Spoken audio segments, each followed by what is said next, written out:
رمضان شریف قریب آ رہا ہے، اپنے اللہ سے صلح کر لو. بولو سب رمضان شریف کے روزے رکھو گے نا انشاءاللہ؟ یاد رکھیے، تراویح پوری پڑھیے، رمضان شریف میں روزے رکھیے، عبادت کیجئے. رمضان شریف کی پہلی رات آتی نا، پہلی رات، رمضان شریف کی پہلی رات، تو عرش کے نیچے سے ہوا چلتی ہے رحمت کی، اور اللہ تعالیٰ اس دن اپنے بندوں کو پیار سے دیکھتا ہے، اور جس پر رحمت کی نظر اس دن پڑ جاتی ہے اللہ اس کو جنتی بنا دیتا ہے. روزہ مت چھوڑنا.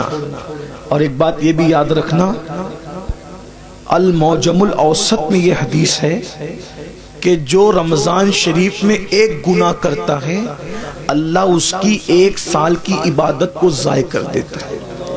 یعنی رمضان شریف میں اس لیے گناہ سے بچو.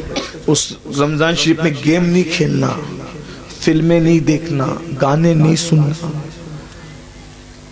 آج کل تو لوگ افطار کے وقت بھی واٹس ایپ پہ لگے رہتے ہیں، اور وہ پتہ نہیں کچھ پاگلوں نے ایسے چینل شروع کر دیے کہ وہ چینل سحری کے وقت بھی چالو رہتے ہیں، افطار کے وقت بھی چالو رہتے ہیں. اچھا ٹھیک ہے بھائی، چینل تم چلاؤ، جو ہے وہ اس میں دن بھر تقریریں کرو، سحری افطار میں لوگوں کو رونے دھونے دو، عبادت کرنے دو، اللہ سے جڑنے دو. اور پھر ان چینلوں کے اوپر عورتیں بھی بیٹھی ہوتی ہیں، مرد بھی بیٹھے ہوتے ہیں، اور رمضان ٹرانسمیشن چلتا رہتا ہے. وہ کیسے بے غیرت مولوی ہے جو عورتوں کے ساتھ افطار کے وقت بے پردہ بیٹھتے ہیں؟ کوئی ان کو روکنے والا نہیں، کوئی ٹوکنے والا نہیں، عورتوں کے ساتھ بیٹھتے.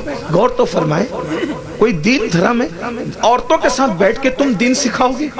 عورتوں کے ساتھ بیٹھنا کیا ہے؟ امام ابن الجوزی لکھتے ہیں کہ کسی نے کہا یا رسول اللہ اگر کوئی عورت کے ساتھ اکیلے بیٹھنا چاہے تو آپ کیا فرماتے ہیں؟ آقا فرماتے ہیں نہیں بیٹھنے کی اجازت ہے. کہا اگر عورت نیک اور مرد نیک ہو؟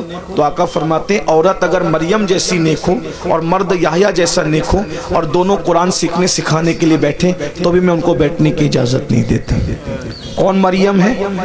سنگھار کر کے بے پردہ منہ کھول کر. پہلی بات کوئی شریف عورت اس طرح آئے گی؟ اب یہ عورتیں ہمیں دین سکھائیں گی، چینلوں پہ آ کے عورتیں دین سکھائیں گی. اور تمہیں بھی غیرت نہیں آتی افطار کے وقت روزے کی حالت میں عورتوں سے دین سیکھتے بیٹھے؟ لا الہ الا اللہ. کیا میرے بھائی، ام المومنین سیدہ عائشہ صدیقہ کی قرآن پڑھنے کی آواز بلند ہو گئی تو فاروق اعظم رضی اللہ تعالیٰ نے عرض کیا رسول اللہ امی جان عائشہ زور سے قرآن پڑھ رہی تھی، آواز گھر کے باہر جا رہی تھی. آقا نے فرمایا عائشہ عورت کی آواز بھی عورت ہے، زور سے قرآن نہ پڑھا کرو. سارے مومنین کی ماں ان کو روک دیا کہ زور سے قرآن نہ پڑھو. یہ دین ہے، یہ دین کی پوترتا ہے، یہ دین کا تقدس ہے. سب پامال کیا. یہ افطار اور سحری کا وقت کیا ہے؟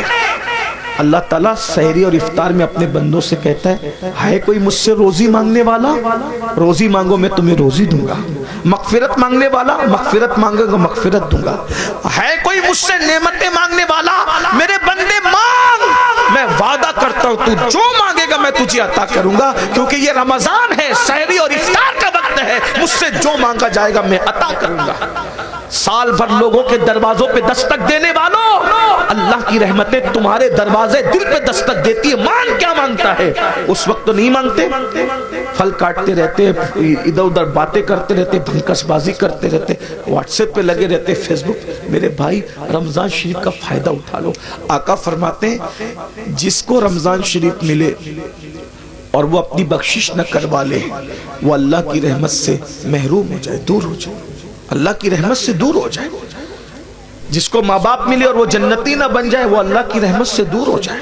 محفل میں درود پڑھا، محفل میں ذکر رسول کیا جائے اور حضور پہ درود نہ پڑھا جائے وہ اللہ کی رحمت سے دور ہو جائے. حضور نے جمعہ کے وقت خطبے کے لیے جاتے ہوئے ممبر پر سیڑھیوں پہ قدم رکھتے ہوئے یہ دعائیں کی تھی اور آپ کی دعا پہ جبریل نے آمین کہا تھا. اس لیے رمضان شریف میں کوشش کرو روزے رکھنے کی. جو ایک روزہ چھوڑ دے رمضان شریف کا، صرف ایک روزہ، پوری زندگی روزہ رکھتا رہے، ایک رمضان شریف کے روزے کی فضیلت کو نہیں پا سکتا. اس لیے روزہ رکھو. کچھ لوگ کیا کہتے ہیں مولانا ہم کام کرتے ہیں، بیمار ہے، یہ وہ. یاد رکھنا روزے سے کبھی بیماری نہیں بڑھتی، کہ اللہ کے رسول فرماتے ہیں روزہ رکھو صحت مند ہو جاؤ. آج کی جو جدید تحقیق تو آتی رہے گی، لیکن جدید تحقیق کیا کہہ رہی ہے پتہ ہے؟ جدید تحقیق کہہ رہی ہے جتنا بھوکے رہو گے اتنا صحت مند رہو گے. یہ جو فاسٹنگ واسٹنگ کے جو چکر سب ڈاکٹر لوگ بیان کر رہے ہیں، یہ آج بیان کر رہے ہیں، میرے نبی نے 1450 سال پہلے بیان کیا۔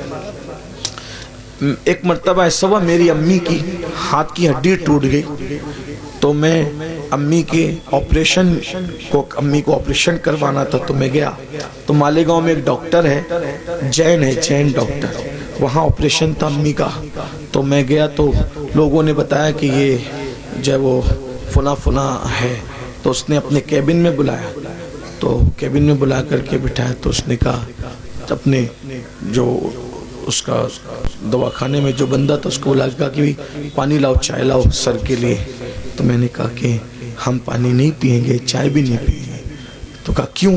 تو مجھے ایسا لگا کہ یہ جین ہے، اگر میں اس کو نہیں بتاؤں گا تو یہ کہیں بدگمان نہ ہو جائے، تو اسلام سے بدزن نہ ہو جائے کہ یار دیکھو یہ مسلمان لوگ ہماری چائے بھی نہیں پیتے۔ تو میں نے کہا میں چائے اس لیے نہیں پیوں گا، میں روزے سے ہوں۔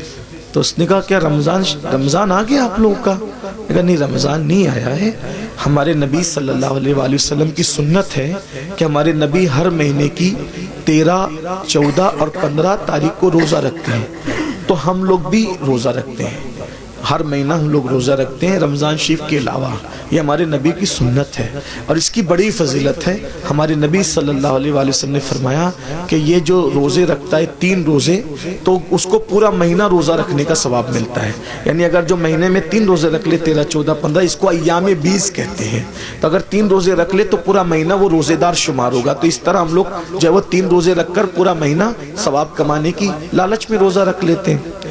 اس نے کہا سر میں آپ کو ایک بات بتاؤں، یہ آپ مجھے ابھی بتا رہے ہیں، لیکن ہمارے علم اور نالج کے مطابق اگر مہینے میں کوئی 3 دن اس طریقے سے 12 گھنٹہ بھوکا رہ جائے نا، تو اس کو زندگی میں کبھی کوئی بیماری نہیں ہو سکتی، کیونکہ اس کا پیٹ جو ہے اس کو راحت ملے گی۔ وہ بہت لمبی چوڑی اس نے سمجھانے کی کوشش کی، پھر اس کا سینہ بلغم سے پاک ہو، وہ بہت اس نے مجھے دیر تک سمجھایا۔ میں نے کہا یہ سب تو اپنی جگہ ہے، ہم اس لیے نہیں رکھتے، ہم صرف اس لیے رکھتے ہیں ہم نفع و نقصان کے سوداگر نہیں ہیں، محبوب نے کہہ دیا بس ہم نے کرنا ہے، ہمارا مزاج ہے، ہم مسلک عشق والے ہیں، ہم سوداگر ثواب کے بھی نہیں ہیں اور ہم سوداگر نفع و نقصان کے بھی نہیں ہیں، یاد رکھیے۔ تو برحال اس وقت اس نے مجھے بتایا، تو میں نے کئی لوگوں کو بتایا کہ دیکھو غیر مسلم لوگ بھی روزے کے قائل ہو رہے ہیں، بلکہ اب تو بہت سارے غیر مسلم بھائی بھی رمضان شریف کے بہانے وہ روزہ رکھنے کی کوشش کرتے ہیں تاکہ فاسٹنگ کا فائدہ ان کو بھی مل جائے۔ لیکن ایک بات آپ کو بتاؤں، ہم سائنسی فائدہ حاصل کرنے کے لیے روزہ نہیں رکھتے، ہم تو یار کی رضا کے لیے رکھتے ہیں۔ اور میرا اللہ فرماتا ہے، آئے ہائے کیا بات کہی میرے اللہ نے، اللہ فرماتا ہے روزہ میرے لیے ہے اور میں ہی اس کی جزا ہوں، یعنی ہر نیکی کا ثواب ہوگا اور روزے کی اجر کیا ہے؟ ذات الہی کا دیدار ہوگا۔ اسی لیے آقا فرماتے ہیں روزے دار کو 2 خوشی ہے، 2 خوشی کیا؟ ایک افطار کے وقت اور لقائے رحمان کے وقت، یعنی اللہ کا دیدار نصیب ہوگا روزہ داروں کو، اللہ جنت میں روزہ داروں سے بے حساب ملے گا، بے حساب ان کو اپنا دیدار، اور بے حجاب اللہ ان کو اپنا دیدار عطا فرمائے گا، بے حجاب، بے پردہ۔ سوچو تو صحیح، جب اس کا نبی اتنا خوبصورت ہے تو اتنے خوبصورت نبی کو بنانے والا خدا کے حسن و جمال کا عالم کیا ہوگا؟ جب اس کا یوسف اتنا خوبصورت ہے تو یوسف کو بنانے والے خدا کے حسن و جمال کا عالم کیا ہوگا؟ کیا مزہ آئے گا جب اپنے اللہ کا جنت میں دیدار کریں گے۔ لیکن کون کرے گا؟ جو جنت میں جائے گا، جو جنت میں جائے گا ہی نہیں اس کا کیا حال ہوگا؟ اس لیے توبہ کیجئے، توبہ کے دروازے کھلے ہوئے، استغفار کیجئے، اللہ کو منائیے، اللہ کو راضی کیجئے، اللہ سے صلح کیجئے۔ دیکھو اگر آخرت کی تیاری کرو گے تو بھی دنیا سے جانا ہے، نہیں کرو گے تو بھی دنیا سے جانا ہے۔ اللہ ناراض رہے گا، ہڈیاں بھی قبر میں پگھل جائے گی، کیڑے کھا لیں گے، سانپ بچھو ڈسیں گے، اور قیامت تک جو وہ سانپ بچھو ڈستے رہیں گے۔ اور اگر اللہ کو راضی کر لیا کفن بھی میلا نہیں ہوگا انشاءاللہ، کفن بھی میں اللہ کو راضی کر لو، روزے رکھو، فرائض واجبات پر عمل کرو، آج سے پہلے جو ہوا اس سے توبہ کر لو۔ اللہ تعالیٰ ہم سب کو توفیق عطا فرمائے۔ ہم سب توبہ کرتے ہیں سب مل کے۔ زندگی بدلیں گے انشاءاللہ. پہلا کام کیا کرنا ہے؟ ابھی سے نماز شروع کرنا ہے. کل سے نہیں، آج سے. آج سے نہیں، ابھی سے. اور ابھی سے کیا؟ جب انیس المشائخ کا خطاب ہوگا اس کے بعد دعا ہوگی تو جن کی عشاء باقی ہے وہ پہلے گھر جا کے عشاء پڑھیں گے اور سنی سے العقیدہ امام کے پیچھے جماعت کے ساتھ نماز شروع کریں گے. فجر سے عشاء بھی پڑھو، فجر بھی پڑھو. اللہ سے دعا کرو، اللہ پاک آنے کی نیت کرنا میرا کام ہے، اپنے کرم سے بلانا تیرے کرم پر ہے. دیکھو وہ ضرور بلائے گا. نیت کرو، سچی نیت کرو. اگر سچی نیت کر کے فجر میں سو گے نا، کتنے بھی تھکے رہو گے، آدھے گھنٹے بعد بھی تمہاری آنکھ کھلے گی. جب ٹرین پکڑنے کے لیے آنکھ کھل سکتی ہے تو نماز کو جانے کے لیے آنکھ کیوں نہیں کھل سکتی؟ بس بات اتنی ہے، ٹرین کی اہمیت دل میں ہے کہ ٹرینیاں چھوٹ نہ جائے تو آنکھ کھل جاتی ہے، تو نماز چھوٹ نہ جائے تو بھی آنکھ کھلے گی. جب ان کی اوریجنل ویڈیو کا لنک ڈسکرپشن میں ہے، وہاں جا کے پوری ویڈیوز دیکھ سکتے ہو اور لگے رہو ہمارے ساتھ اسلامک دنیا نیٹ ورکس. السلام علیکم.